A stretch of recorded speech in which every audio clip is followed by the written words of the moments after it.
Python programming లాంగ్వేజా or any other programming లాంగ్వేజా ఏది నేర్చుకోవాలి? ఫ్రెషర్ని ఆర్ ఎక్స్పీరియన్స్గా నేను ఐటీ ఇండస్ట్రీలో సెటిల్ అవుదాం అనుకుంటున్నాను, మరి ఏ ప్రోగ్రామింగ్ లాంగ్వేజ్ నేను నేర్చుకోవాలి అని అనుకుంటే మాత్రం ఇప్పుడున్న సిచ్యువేషన్ ప్రకారం అండ్ ఫ్యూచర్లో వచ్చే డిమాండ్ ఆఫ్ టెక్నాలజీ ప్రకారం మాత్రం అయితే పైథాన్ నెంబర్ వన్గా అవబోతుందండి. ఎందుకంటే పైథాన్ ప్రోగ్రామింగ్ లాంగ్వేజ్ నెంబర్ వన్గా అవబోతుంది.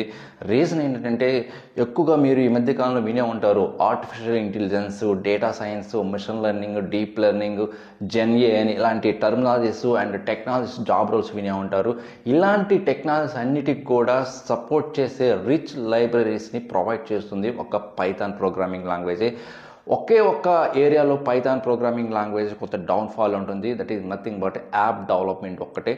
బట్ రిమైనింగ్ ఆల్ ఏరియాస్లో, ఆల్ డొమైన్స్లో మాత్రం పైథాన్ నెంబర్ వన్గా ఉండబోతుంది. లైక్ డేటా అనాలిసిస్ పర్పస్ కోసం కానీ, or machine learning, deep learning, artificial intelligence and automation వే పర్పస్ కానీ, మన వర్క్ని స్మూత్ వేలో ఆటోమేషన్ చేయడానికి ఈ పైథాన్ యూజ్ చేస్తున్నారు. And testing, Python automation testing purpose కానీ ఆర్ వెబ్ డెవలప్మెంట్కి కూడా ఎక్కువగా మనకి ఈ పైథాన్ ప్రోగ్రామింగ్ లాంగ్వేజ్గా యూజ్ చేస్తున్నారు.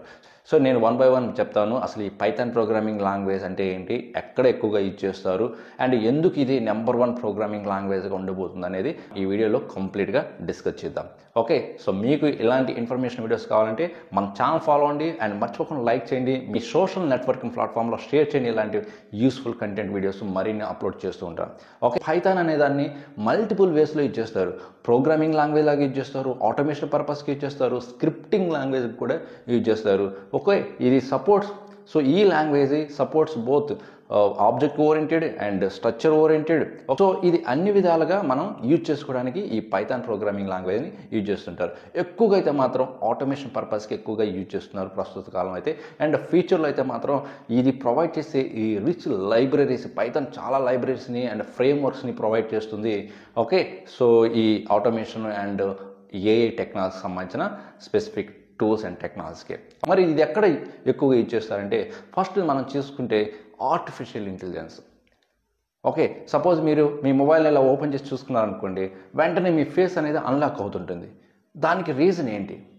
అండ్ మీరు మీ మొబైల్లో so what is whether today, what is the climate today, so ఇప్పుడు మీరు అలా అడగగానే వెంటనే సిరి ఇలాగా మీకు రెస్పాన్స్ ఇస్తుంటుంది. ఈ మ్యాజిక్ అంతా జరుగుతుంది ఏ టెక్నాలజీ యూజ్ చేసి అంటే మాత్రం ఆర్టిఫిషియల్ ఇంటెలిజెన్స్. వాటికి సంబంధించిన కొన్ని టూల్స్, ఫ్రేమ్వర్క్స్ యూజ్ చేస్తుంటారు. లైక్ పైటార్చ్ అని, టెన్సార్ఫ్లో అని, ఓకే, స్కిల్టిన్ అని. ఓకే, ఇలాగా Python tools and frameworks use చేసి ఈ artificial intelligence, machine learning, data science IT ఇండస్ట్రీలో ట్రెండింగ్ అవుతున్న టెక్నాలజీ కానీ అండ్ ఫ్యూచర్లో ఇంకా బోల్డ్ ఎన్నో jobs, millions of jobs create అవుతుంది ఈ ఆర్టిఫిషియల్ ఇంటెలిజెన్స్ రిలేటెడ్వి. అండ్ దానికి సంబంధించిన సబ్ జాబ్ రోల్స్, కేటగిరీస్ అన్నీ కూడా చాలా క్రియేట్ అవబోతున్నాయి. అందుకే నేను రికమెండ్ చేస్తున్నది అంటే ఒక Python programming language. And second area ఎక్కువగా యూజ్ చేస్తుంది అంటే డేటా అనాలిసిస్ పర్పస్ కోసం. మీరు ఏ జాబ్ రోల్ అయినా మీరు గమనించండి, ఏ జాబ్ డిస్క్రిప్షన్ అయినా డేటా అనాలిసిస్ కోసం ఏ ప్రోగ్రామింగ్ లాంగ్వేజ్ని ఎక్కువగా మీరు జేడీలో చూస్తుంటారు జాబ్ డిస్క్రిప్షన్లో పైథాన్. ఓకే, డేటా అనాలిసిస్ కానీ, డేటా ఇంజనీర్ కానీ, బిగ్ డేటా ఇంజనీర్ కానీ, ఇవన్నిటికి కూడా maximum of the companies prefer చేసే ప్రోగ్రామింగ్ లాంగ్వేజ్ పైథాన్. సో మీరు నెట్ఫ్లిక్స్ ఆర్ స్పాటిఫై లాంటి మ్యూజిక్ సంబంధించినవి కానీ మీరు చూసుంటే, సో అవన్నీ కూడా ఎక్కువగా ఆ అనాలిసిస్ అంతా కూడా ఆ ప్లాట్ఫామ్స్కి ఎక్కువగా డేటాని అనాలిసిస్ చేసి వాళ్ళు రికమెండేషన్లోకి కానీ ఆర్ నెక్స్ట్ మీరు ఏం వాచ్ చేయాలో కూడా అదే రికమెండ్ చేయడం కానీ ఇవన్నీ ఎలా వస్తున్నాయి పాసిబిలిటీ అంటే అనాలిసిస్ బేస్ చేసుకొని, డేటా అనాలిసిస్ బేస్ చేసుకొని, ఆ డేటా అనాలిసిస్ ఏ టెక్నాలజీ చేస్తున్నారంటే Python programming language and their associated frameworks and libraries. Okay, so next ఇక మరి ఎక్కడ ఎక్కువగా యూజ్ చేస్తున్నారంటే ఆటోమేషన్లో. ఓకే, సో మీకు ఆటోమేషన్ అంటే ఇక్కడ సో పైథాన్ ఆటోమేషన్ టెస్టింగ్ ఉంటుంది. సో సెలీని యూజ్ చేసి మనం ఏదైనా సరే, ఎంత మంచి అప్లికేషన్ అయినా సరే, ఎంత కాంప్లెక్సిటీ ఆఫ్ అప్లికేషన్ అయినా సరే మనం ఈజీగా ఆటోమేషన్ చేయొచ్చు using Selene with Python combination. And next web development.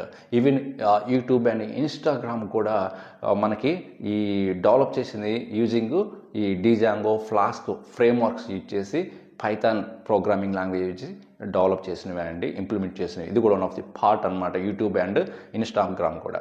Okay, ఇలాగ చెప్పుకుంటూ పోతే చాలా ఏరియాస్లో ఈ పైథాన్ ప్రోగ్రామింగ్ లాంగ్వేజ్ అనేది యూజ్ చేస్తున్నారు. సో అందుకే నేను రికమెండ్ చేసేది ఏంటంటే ఫ్యూచర్ కూడా దృష్టిలో పెట్టుకొని రికమెండ్ చేస్తుంది. సో పైథానే నెంబర్ 1 ప్రోగ్రామింగ్ లాంగ్వేజ్ అవ్వబోతుంది. సో అదండి. సో మీకైతే ఒక క్లారిటీ అయితే వచ్చి ఉంటుంది ఏ ప్రోగ్రామింగ్ లాంగ్వేజ్ నేర్చుకుంటే బెటర్ అని. Even entry level graduates or fresher graduates అయి ఉండొచ్చు, ఓకే, అండ్ ఎక్స్పీరియన్స్ క్యాండిడేట్స్ అయి ఉండొచ్చు. బట్ ఒక్క పైథాన్ ప్రోగ్రామింగ్ లాంగ్వేజ్ నేర్చుకుంటే సరిపోదు, దానికి అసోసియేట్ స్కిల్స్ కూడా నేర్చుకుంటేనే జాబ్ ఆపర్చునిటీస్ ఎక్కువగా ఉంటాయి. ఈ కంటెంట్ నచ్చితే లైక్ చేయండి, షేర్ చేయండి, అండ్ ఫస్ట్ టైం చేస్తే సబ్స్క్రైబ్ చేసుకోండి. ఇంకొక మంచి యూస్ఫుల్ కంటెంట్తో మళ్ళీ కలుద్దాం. Thank you very much.